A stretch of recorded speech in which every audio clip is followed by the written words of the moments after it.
Hello Mark, I'm Anne. I'm in your junior speaking class, and my student number is S0241021. Now I'm going to read the article. TED 2015, filmed March 2015, 5 o'clock and 4 p.m. Sophie Scott, Why We Laugh. Hi, I'm going to talk to you today about laughter. And I just want to start by thinking about the first time I can ever remember noticing laughter. This is when I was a little girl. I would have been about 6. I came across my parents doing something unusual. Where they were laughing. They were laughing very, very hard. They were lying on the floor laughing. They were screaming with laughter. I did not know what they were laughing at. But I wanted in. I wanted to be part of that. And I kind of sat around at the edge going, hoo hoo, laughter. Now, incidentally, what they were laughing at was a song which people used to sing, which was based around signs in toilets on trains telling you what you could and could not do in toilets on trains. And the thing you have to remember about the English is, of course, we do have an immensely sophisticated sense of humor, laughter. At the time, though, I didn't understand anything of that. I just cared about the laughter, and actually, as a neuroscientist, I've come to care about it again. And it is a really weird thing to do. What I'm going to do now is just play some examples of real human beings laughing. And I want you to think about the sound people make and how odd that can be, and in fact, how primitive laughter is as a sound. It's much more like an animal call than it is like speech. So, here we've got some laughter for you. The first one is pretty joyful. Audio, laughing. Now, this next guy. I need him to breathe. There's a point in there where I'm just like, you've got to get some air in there, mate, because he just sounds like he's breathing out. Audio, laughing. This hasn't been edited. This is him. Audio, laughing, laughter. And finally we have, this is a human female laughing. And laughter can take us to some pretty odd places in terms of making noises. Audio, laughing. She actually says, "Oh my God, what's that?" in French. We're all kind of with her.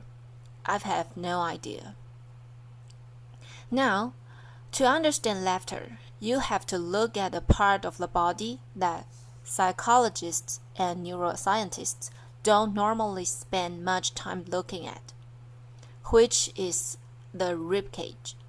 And it doesn't seem terribly exciting, but actually you are all using your rib cage all the time, and you are all doing at the moment with your rib cage, and don't stop doing it. It's breathing. So you use the intercostal muscles, the muscles between your ribs, to bring air in and out of your lungs just by expanding and contracting your rib cage. And if I was to put a strap around the outside of your chest called a breath belt, and just look at that moment, you see a rather gentle, sinusoidal movement. So that's breathing. You are all doing it. Don't stop as soon as you start talking. You start using your breathing completely differently. So what I'm doing now is you see something much more like this. In talking, you use very fine movements of the ribcage to squeeze the air out, and in fact, we are the only animals that can do this. It's why we can talk at all. Now, both talking and breathing as a mortal enemy, and that enemy is laughter. Because what happens when you laugh is those same muscles start to contract very regularly, and you get this very marked sort of zigzagging. And that's just squeezing the air out of you. It literally is that basic a way of making a sound. You could be stepping on somebody. It's having the same effect. You are just squeezing air out in each of those contractions. Ha! Gives you a sound. And as the contractions run together, you can get these spasms. And that's when you start getting these whizzing things happening. I'm brilliant at this. Laughter. Now, in terms of the science of laughter, there isn't very much, but it does turn out that pretty much everything we think we know about laughter is wrong. So, it's not at all unusual. For example, to hear people to say humans are the only animals that laugh. Nietzsche thought that humans are the only animals that laugh. In fact, you find laughter throughout the mammals. It's been well described and well observed in primates. But you also see in rats, and wherever you find it, humans, primates, rats, you find it associated with things like tickling. That's the same for humans. You find it associated with play, and all mammals play. And wherever you find it, it's associated with interactions. So, Robert Provin, who had done a lot of work on this, has pointed out that you are 30 times more likely to laugh if you are with somebody else than if you are on your own. And where you find most laughter is in social interactions like conversation. So if you ask human beings, when do you laugh? They'll talk about comedy, and they'll talk about humor, and they'll talk about jokes. If you look at when they laugh, they are laughing with their friends. And when we laugh with people, we are hardly ever actually laughing at jokes. We are laughing to show people that you understand them, and that you agree with them, that you are part of the same group as them. We are laughing to show that you like them. You might even love them. You are doing all that at the same time as talking to them. And the laughter is doing a lot of that emotional work for you. Something that Robert Provin has pointed out, as you can see here, and the reason why we were laughing when we heard those funny laughs at the start, and why I was laughing when I found my parents laughing, is that it's an enormously behaviorally contagious effect. You can catch laughter from somebody else, and you are more likely to catch laughter of somebody else if you know them. So it's still modulated by this social context. You have to put humor to one side and think about the social meaning of laughter, because that's where its origins lie.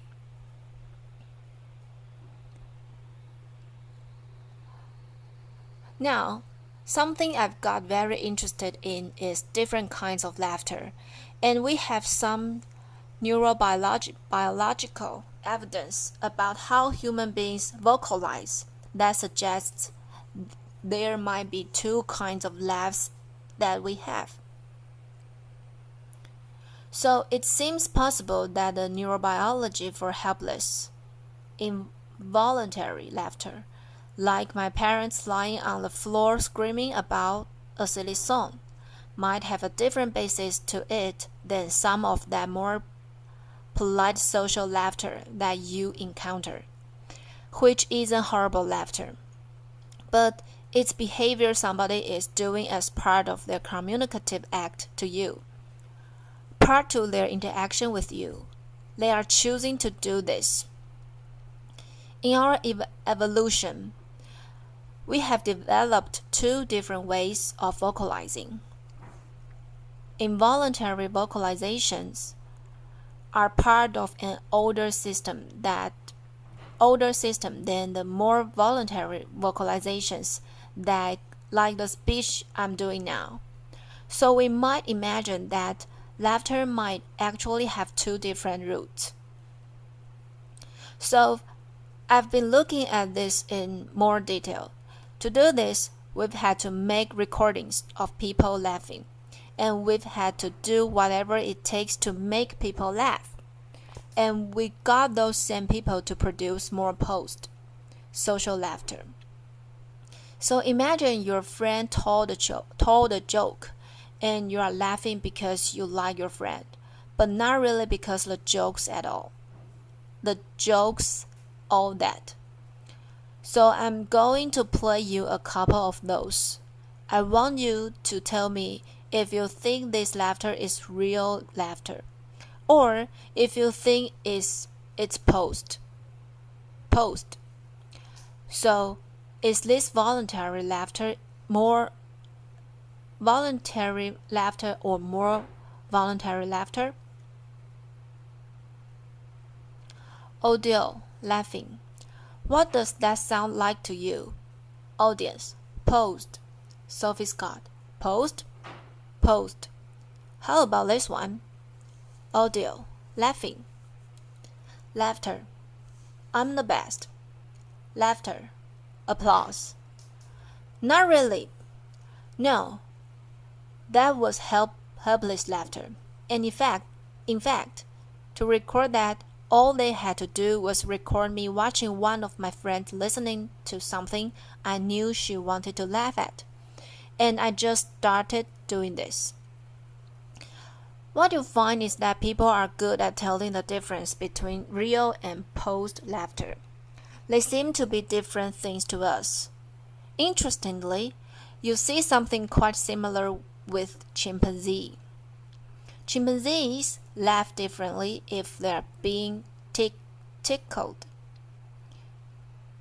than if they are playing with each other. And we might be seeing something like that here. Involuntary laughter, tickling laughter, being different from social laughter. They are acoustically very different. And real laughs are longer. They are higher in pitch. When you start laughing hard, you start squeezing air out from your lungs under much higher pressures than you could ever produce voluntarily. For example, I could never pitch my voice that high to sing. So you start to get this sort of contractions and weird whistling sounds, all of which mean that real laughter is extremely easy, or feels extremely easy to spot. In contrast, posed laughter, we might think it sounds a bit fake. Actually, it's not. It's actually an important social cue. We use it a lot. We are choosing to laugh in a lot of situations, and it seems to be its own thing. So, for example, you find nasality in posed laughter. That kind of ha ha ha ha sound that you never get. You could not do if you are laughing involuntarily. So they do seem to be genuinely these two different sorts of things. We took it into the scanner to see how brains respond when we hear laughter. And when you do this, this is a really boring experiment. We just play people real and posed laughs. We didn't tell them it was a study on laughter. We put other sounds in there to distract them, and all they are doing is lying listening to sounds. We don't tell them to do anything. Nonetheless, when you hear real laughter and when you hear posed laughter, the brains are responding completely differently, significantly differently. What you see in the regions in blue, which lies in auditory cortex, are the brain areas that respond more to the real laughs. And what seems to be the case, when you hear somebody laughing involuntarily, you hear sounds you will never hear in any other context. It's very unambiguous, and it seems to be associated with greater auditory processing of these novel sounds. In contrast, when you hear somebody laughing in a posed way, what you see are these regions in pink, which are occupying brain areas associated with mentalizing, thinking about what somebody else is thinking. And I think what that means is, even if you are having your brain scanned, which is completely boring and not very interesting, when you hear somebody going, ah ha ha ha ha ha, you are trying to work out why they are laughing. Laughter is always meaningful. You are always trying to understand it in context, even if as far as you are concerned. At that point in time, it has not necessarily anything to do with you. You still want to know why those people are laughing. Now, we've had the opportunity to look at how people hear real and posed laughter across the age range. So this is an online experiment we ran with the Royal Society, and here we just asked people 2 questions. First of all, they heard some laughs, and they had to say, how real or posed do these laughs sound? The real laughs are shown in red, and the posed laughs are shown in blue. What you see there is a rapid onset. As you get older, you get better and better at spotting real laughter. So 6-year-olds are at chance. They can't really hear the difference. By the time you are older, you get better. But interestingly, you do not hit peak performance in a dataset until you are in your late 30s and early 40s.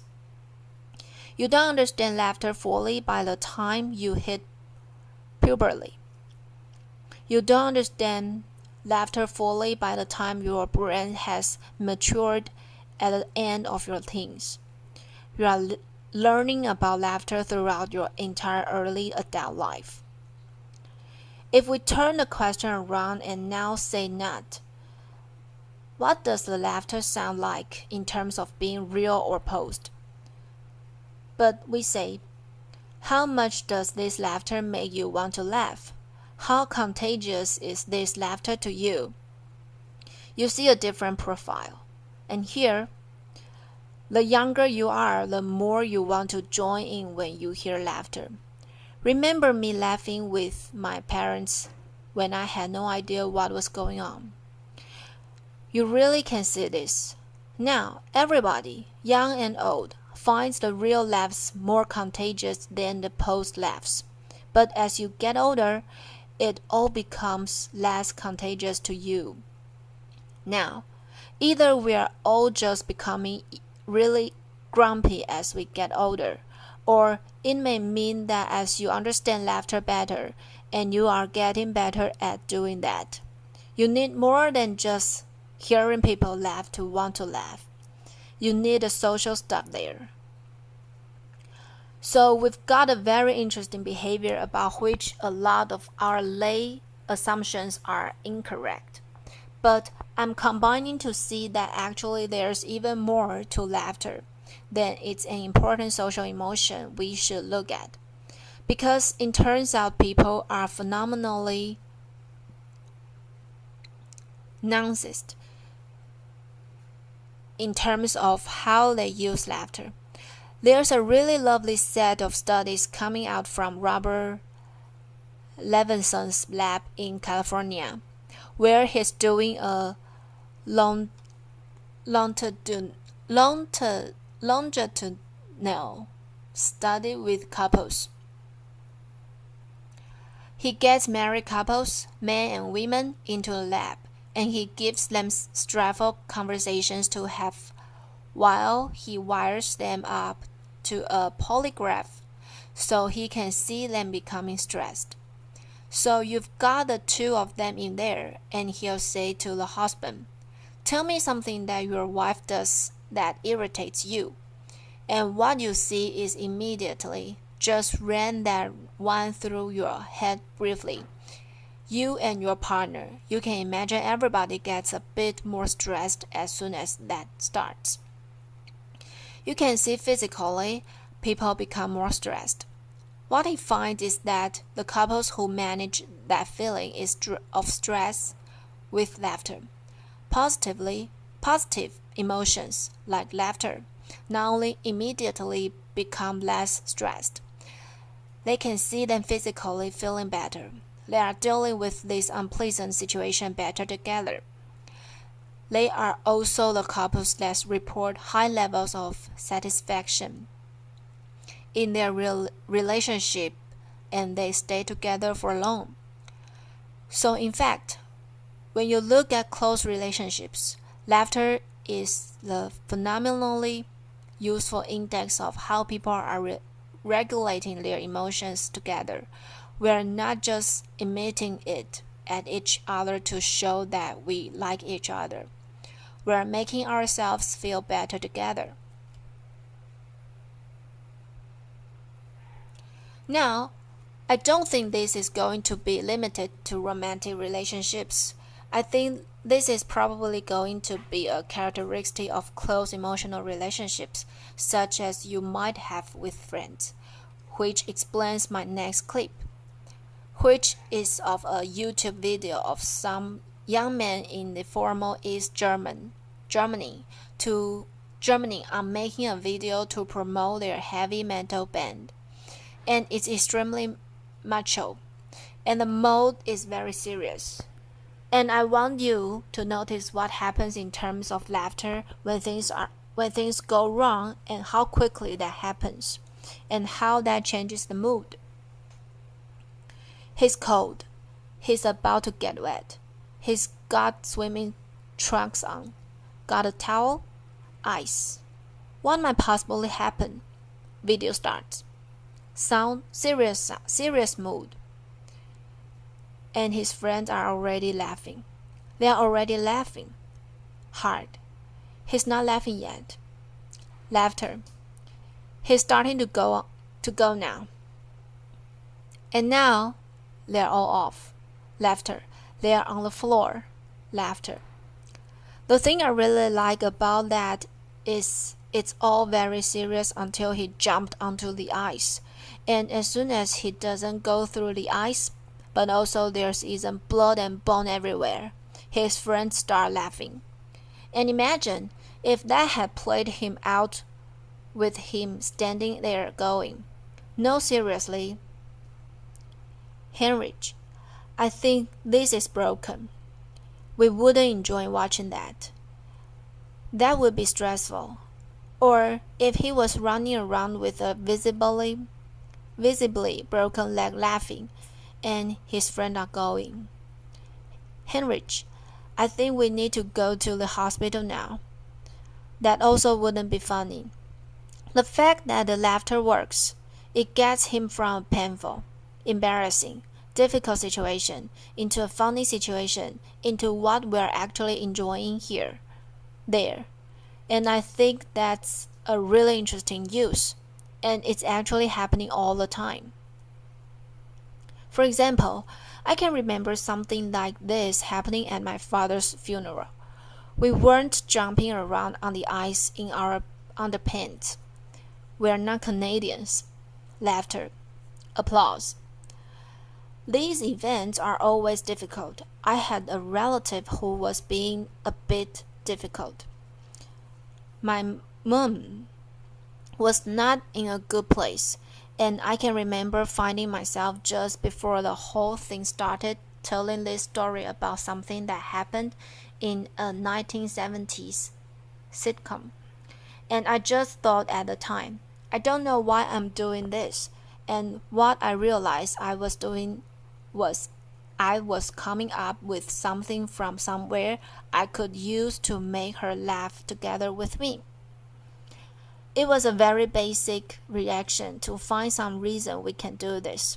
We can laugh together. We are going to get through this. We are going to be okay. And in fact, all of us are doing this all the time. You do it so often, you don't even notice it. Everybody underestimates how often they laugh. And you are doing something when you laugh with people that's actually letting you assess